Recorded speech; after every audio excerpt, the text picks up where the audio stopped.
Pemirsa, Persebaya Surabaya gagal mengakhiri kompetisi musim 2024-2025 dengan mulus. Target mereka menang di pertandingan terakhir dan finish di urutan kedua, semua gagal total.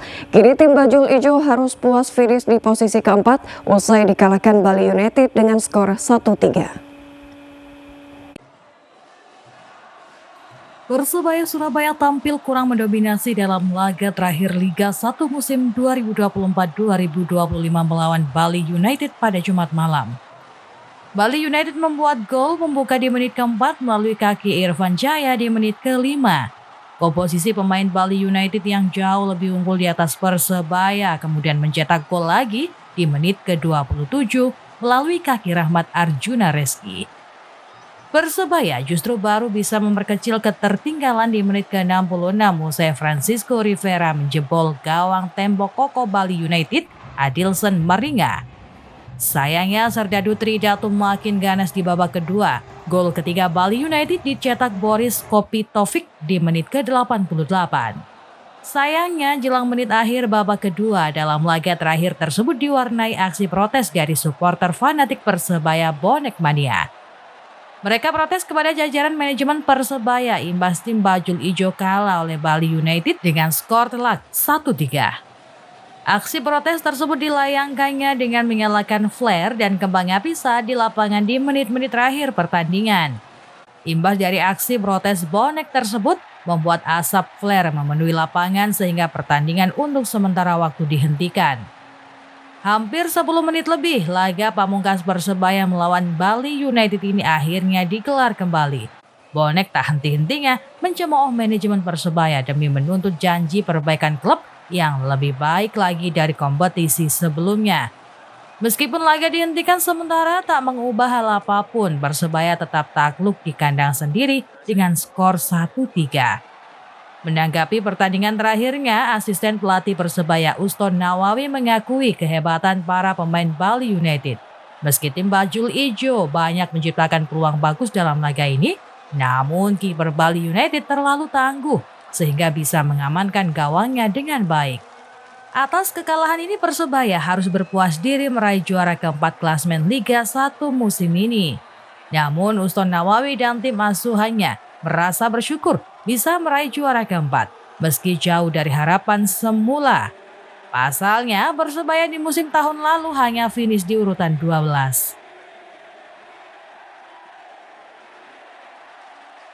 Tahu cara mainnya Bali, cuman memang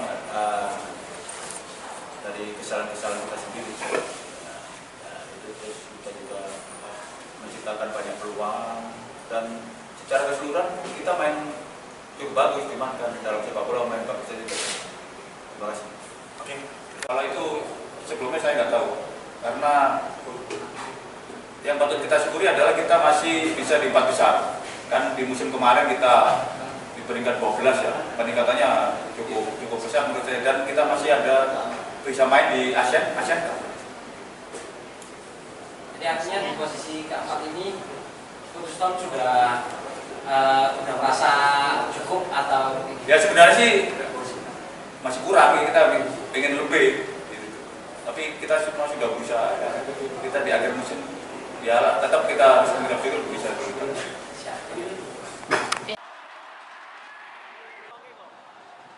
Pelatih Bali United Stefano Cugura mengaku bersyukur dengan kemenangan kali ini. Ia mengaku pengalamannya menjadi asisten Persebaya selama 4 tahun membuatnya sangat paham dengan taktik yang biasa dipakai Persebaya.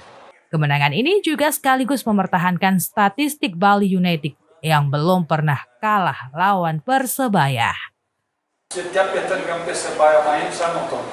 Setiap pertandingan mungkin yang saya dulu klub pertama saya ada Persebaya, terus saya benar-benar tahu yang bagus, yang kurang dari Persebaya. Terus sekarang sudah 6 kali berturut-turut saya bisa menang dengan Persebaya. Terus saya bikin faktor ini waktu kita praktik, kita pasang ke pemain juga punya kualitas, Marga yang kiper sangat bagus di dalam liga, Irfan Jaya, pemain Persebaya dulu, semua dari Persebaya pasti tahu kualitas dari dia. Dulu dia main cuma sebagai winger, Tapi sama saya dorong dia buat main sama Gelanggang Serang. Kamu lihat babak pertama awal dia diri, tapi di waktu mau selesai pertandingan dia taruh di tengah, dia bersama dua posisi. Jadi kita usah ya berhasil memang lagi Persebaya. Meskipun Persebaya Surabaya gagal total di musim 2024-2025 karena gagal finish di urutan kedua, Persebaya masih beruntung karena masih meraih tiket melaju ke ASEAN Champions Series. Dari Surabaya, Muhammad Rojab melaporkan.